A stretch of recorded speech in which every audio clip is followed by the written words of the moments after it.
boleh tanya ke pusat, boleh. Tidak boleh tidak boleh ada yang menghalangi semua warga MTA untuk tanya ke pusat. Maka bagus, justru bagus ini langsung tanya ke pusat. Dengan begitu berarti kami yang di pusat tahu ternyata masih ada oknum warga MTA yang melakukan pernikahan semacam itu. Kalau tidak ada pertanyaan ke pusat secara langsung begini, kami tidak tahu karena ditutup-tutupi oleh cabangnya. Loh, ya toh mengiyakan semua. Berarti ada pengurus cabang atau perwakilan yang menutup-nutupi biar tidak sampai ke pusat. Atau jangan-jangan pengurus cabang atau perwakilannya memberikan ancaman, ojo lapor ning pusat. Oh nek lapor ning pusat tak tokke sing ngaji. Jangan-jangan ada yang seperti itu. Kalau ada pengurus cabang perwakilan yang mengancam panjenengan, Bapak Ibu saudara-saudari warga MTA, kewajiban jenengan laporkan ke pusat. Bahwa saya kalau mau memberi informasi ke pusat terkait dengan pelanggaran di cabang, di perwakilan, saya diancam pengurus cabang, pengurus perwakilan seperti ini Ustadz, laporkan. Tidak ada sekat antara pusat dengan warga MTA dimanapun berada. Pengurus cabang jangan jadi sekat, pengurus perwakilan jangan jadi sekat antara pusat dengan warga MTA. Warga MTA dimanapun berada berhak mengutarakan apa yang memang perlu diutarakan, disampaikan ke pusat. Baik, yang pertama ada nizam aturan di MTA sejak Al-Ustadz Ahmad Sukino, Allahumma ighfir lahu warhamhu. Bagi yang masih merokok disuruh prei dulu ya, tidak dikeluarkan tetapi disuruh prei. Disuruh libur biar katok dulu. Nah nanti kalau sudah berhenti langsung masuk ngaji lagi. Ini pengurus cabang, pengurus perwakilan, guru daerah harus paham. Yang masih ngerokok, aturan sejak dulu itu tidak dikeluarkan dan bukan diboikot. Ini beda dengan warga MTA yang zina. Lah ini ada di cabang baru diumumkan, oh ternyata fulan masih ngerokok, ayo boikot bareng-bareng. Sedangkan yang zina betul-betul karena zina dan betul-betul sudah mengaku karena ini punya kedekatan dalam tanda kutip dengan petinggi MTA. Petinggi MTA jadi rainek gitu. Tapi biar mudah saja ya, dicerna. Karena punya kedekatan dengan tanda kutip petinggi MTA. Saya berat ini. Coba istilah lain apa ini? Pengurus ya. Pengurus dengan pengurus MTA atau guru daerah MTA, mungkin keluarganya sendiri, akhirnya sanksi tidak tegak. Padahal yang zina itu kalau di MTA keluarkan boikot, sudah titik, nggak pakai koma. Tapi karena punya hubungan kedekatan dengan pengurus, dimaafkan. Engko nek ning jaba rame kowe tak tokke. Ning nek ning jaba ora rame kowe tetep ngaji ya. Tapi kalau yang berzina tidak ada hubungan apapun dengan pengurus-pengurusnya, kamu zina, wes langsung tokke. langsung tegas sekali sanksi, landep banget itu loh, blok. Nek ke atas ingah ini tumpul. Nanti nek warga cabang jadi rame, kasak kusuk, kowe tak tokke lho. Nek ora rame, ya kowe ngaji terus. Jangan terbolak-balik. Sejak Ustadz Ahmad Sukino aturannya yang jual rokok, yang rokok itu prei dulu. Nanti kalau sudah bisa berhenti dari itu semua, langsung masuk ngaji lagi. Ini tidak dikeluarkan. Terus kemudian laki-laki rambut panjang, rapi apa tidak, terjaga apa tidak, wal awul kaya wong rawaras kan ya. Ya ditata, dijaga, dikramasi, pakai cepet, nganggo bandu sisan, menyerupai wanita dilokke sama saudara ngajinya. Karena umumnya yang pakai cepet, pakai bandu itu perempuan. Maka kalau memang panjang, jangan pakai cepet itulah, sudah usahakan dihindari. Yang jelas tertata rapi dan enak dipandang. Tur ambune ya aja ambune tengik ngene ya ora enak. Mengganggu kanan kirinya. Dan kalau memang panjang tidak bisa menjaga kerapian, maka lebih baik dipotong. Bukan berarti tidak boleh panjang, boleh panjang itu. Boleh panjang, tetapi benar-benar harus dijaga. Jadi betul-betul rapi. Segala hal yang menyebabkan fitnah dan yang mendekati menyerupai perempuan seperti pakai bandu, pakai cepet, pakai ini, itu sebaiknya dihindari. Terus yang ketiga, walimah. Walimah itu undangan makan, bukan undangan nyumbang. Dulu Nabi dan para sahabat beliau itu saat mengadakan walimatul aurash itu simple. Diutamakan yang diundang itu orang-orang yang fakir miskin. Fakir miskin diundang. Supaya apa? Supaya bisa makan kenyang perutnya. Dulu kalau adanya hanya khubz roti sama samnah atau mentega saja, yang disuguhkan dalam walimatul aurash ya hanya itu. Tidak mengangkat di luar kemampuan.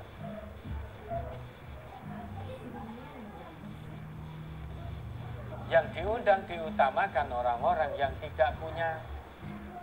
Nek wong sugih itu sudah setiap hari makannya seperti itu. Nek wong ra duwe iki rong karuan setahun pisan. Kalau delala suguhannya itu enak. Tidak ada di rumah orang-orang yang kurang mampu. Bukan berarti tidak boleh mengundang orang kaya, boleh, tetapi itu nomor sekian.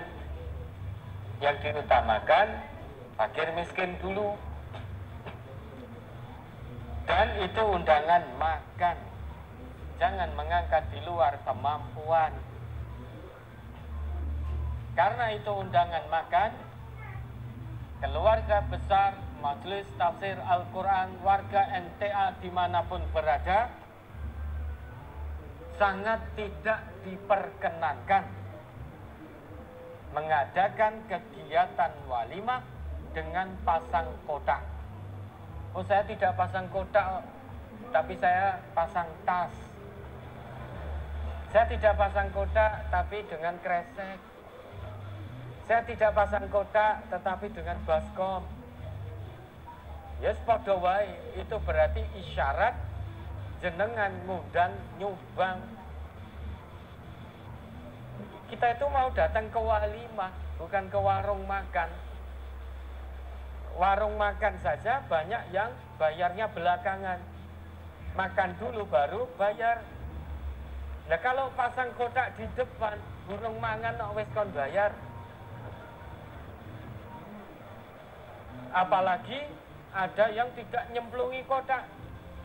Wah, dipeliriki, dititeni, dicatat. Bahkan sekarang ada, karena banyak amplop kosong, karena pekewo kalau tidak ngisi amplop, yang penting terlihat amplopnya, ning jerone rane apa-apa nih. Sekarang ada mulai marak ini ya. Jadi langsung di hadapan pengantin dan keluarganya, langsung di baskom atau satu tempat yang sudah disediakan, itu tanpa amplop, langsung uangnya. Sehingga kalau yang lain warnanya merah, biru, yang lain ngei warna hijau, coklat, ini izin. Dan kalau nyemplungi warnanya tidak biru, tidak merah, pertama dia malu, kedua kan semua dicatat itu. Bar kuwi diulati mong 10.000 mangane wareg komplitan. Lah sekarang ya, warga MTA dimanapun, jangan ada dalam pola pikir jenengan, lah dosane ning ndi to pasang kotak. MTA tidak sedang berbicara dosa dan tidak dosa. Ini nih dong, ini aturan di majelis kita.